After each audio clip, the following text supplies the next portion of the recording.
Hello, and welcome to the end of April. It's been a very busy month for me.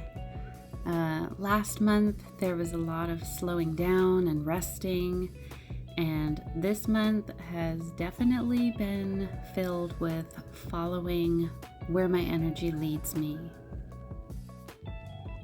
This month's card from the Sacred Creators Oracle is your past supports your future.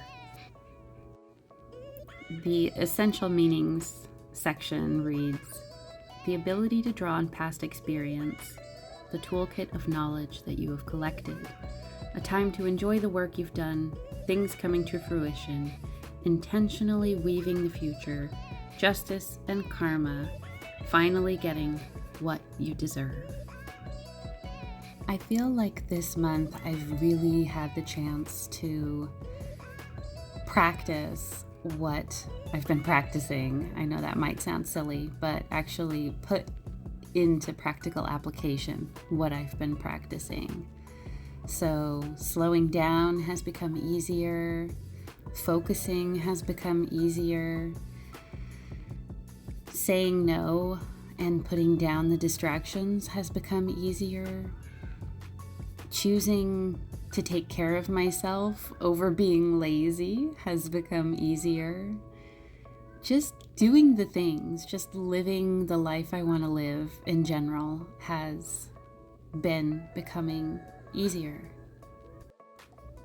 My card from the Goddess Love Oracle this month was Creativity Seize the Day. This month, I have definitely been following any momentum towards crafting and just inspired action and just doing the things that I want to be doing without coming up for all sorts of weird little reasons as to why I can't do what I want to do. When I look back on my pictures folders and look at all the crafting and creating that I've done this month, it still kind of blows me away the amount of energy that I had for my projects when I was really, really immersed in them. And not just doing them because I told myself I had to, but actually feeling into each of my projects with passion and following the momentum of just joyful creation, really. I found myself having more energy. The more energy I spent, it was like the more energy I created to spend. It was very interesting. I actually have been stretching every morning for quite some time now. And very recently, I added an afternoon workout program to my daily physical health routine. And I used to have this afternoon crash where I would just get so tired, all I wanted to do was lay down and sleep. But recently, I've been doing a really short 15-minute workout. Like, the video is 15 minutes, but I don't think the workout is 15 minutes if you do it completely. And it's actually really amazing how just moving my body for a short period of time and getting my blood pumping and just how energizing that all felt and the amount of energy it gave me to complete the rest of my day.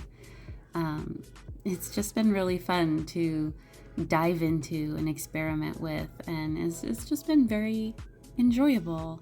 I've been enjoying adding things to my day. And my last card pull for the month is from the Wild Wisdom Companion. It is The Alchemist, Allow Transformation. The main message of the card is about taking your ideas out of the realm of thought and carrying them through the creative process and bringing them out into the world. And I truly feel that I've actually been practicing that this month unknowingly. I know I pulled these cards at the end of last year, but I don't really take the time to review them and look over them on the month that they are pulled for.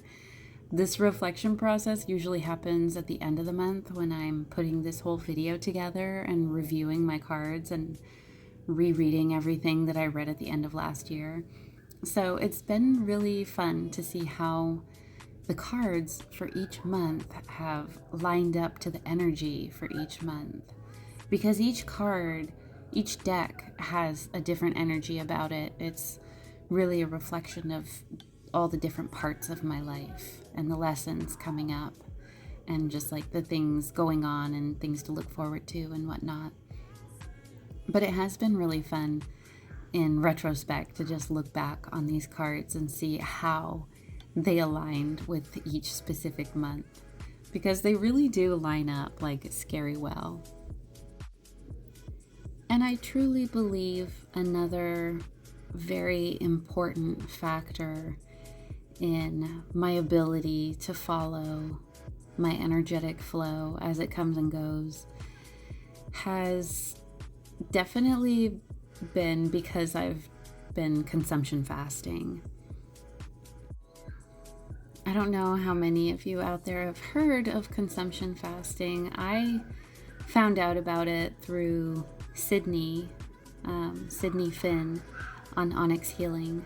She talks about consumption fasting a lot. She actually has a program that she runs 2 times a year, and that's part of their program protocol.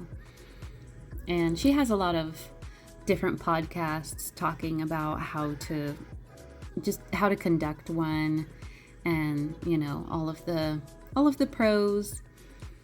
I wouldn't really say there's any cons. There's things that are difficult, but I wouldn't really say there's any cons from stopping consuming certain things like social media and just all the random little habits, the numbing habits that we have that disconnect us from what we're aiming for and just our authentic selves sometimes, because it's easy to numb and hide sometimes. So I started out the month pretty strong with my consumption fast. It definitely got broken a couple times when things got really rough. But even though it wasn't as long as I wanted to do it for, the short period of time that I was able to keep it up for made such a huge improvement on my day-to-day and my mindset and just my personal energetic flow throughout the day and gaining my focus back. It has been easier to pick and choose what I want to be spending my energy on, because I realize how precious it is. My attention and my energy is very precious to me. It's a hot commodity. It's what, all of the mindless scrolling online wants you to be consumed with, is your attention and your energy where they want it. And, living life online, just keeping up with what's going on with the people important in my life and seeing what's going on around me, it really doesn't have to consume all of my day like I would allow it to sometimes. It can be fun just to kind of check out and see what everyone else in the world is up to for a short while. But taking a short break from consuming and slowly weaving it back into my day-to-day and picking and choosing where I feel it's important to spend my energy has been a really good practice. It's definitely strengthened my ability to say no and yes to different things. It's definitely helped me to see where my values are, what I find important, and it's really helped me to put more value on my time, how I spend my time, who I give it to, and what projects help me feel fulfilled.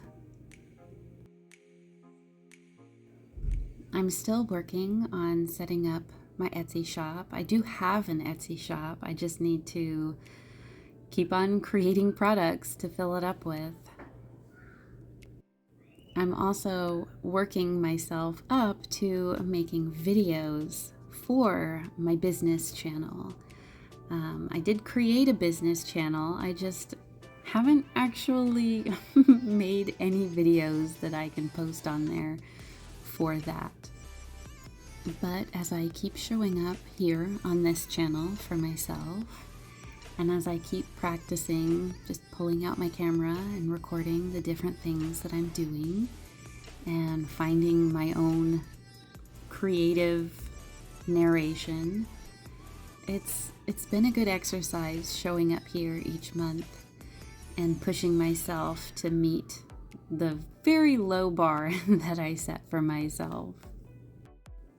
So I'm going to keep creating and keep recording and slowly work my way up to posting on my business channel, which I will leave the information in the description below, but if anyone's interested, it is La Luna Divine. I've been crafting all sorts of fun projects this year. I started making bees and these cute little decorative ghosts and some bigger ghosts with some witch hats on. I started delving into flower crowns, and that was extremely fun. I've been having a lot of fun making flower crowns and just doing my hair and feeling super girly. I am also super proud of myself for completing a project that I began back in December of last year. I had never done a granny square project before, and the internet was just blowing up with granny square this and granny square that, and everyone just going off about how amazing it is to get into the granny square scene. And so I came across a beautiful pattern that happened to be a granny square pattern, and I decided to challenge myself. So in December, I was actually able to create all 17 of the 3-dimensional flower tiles in different color spectrums that, match and mesh with each other. But then after I completed the 17 squares, I got kind of disenchanted at the thought of weaving in the ends because it's not really something I've ever been the best at. It's not something I really put enough research into how to do it properly so that the yarn bits aren't sticking out here and there at odd angles. So that kind of forced me to slow down and do a bit more research on how I wanted to finish my project properly, because I really, really wanted to do it well and be super proud of it. Not just because I completed it, because I completed it well. So I figured out how to weave your ends in properly. I did all the end weaving, and then I went back and figured out how to put the piece together in its entirety. And that part of the project was actually the fast part. So it actually came together very quickly after all the tiles were done and the weaving was completed. And I made some straps, and then I even went the extra mile and put a fabric liner on the inside of the bag because it is just yarn, and I didn't want to be digging all sorts of crumbs and weird things out of the yarn. And there are spaces in it here and there, so I didn't want things falling out of the bag through the small holes that were here and there. So all in all, The bag turned out beautifully. It looks very Christmassy. I did begin it in Christmas season, so it definitely looks like a winter style bag. But I'm so proud of myself for completing it because it was a very detailed and involved project, and I think it's the biggest project I've undertaken in forever, really. So it was really nice to just be able to finish something and look at it and be super encouraged and happy and proud of myself. And yeah, I just want to keep going, and that's where I'm at right now. I'm just gonna keep going. So I hope to see you next month, and have a beautiful day. Bye.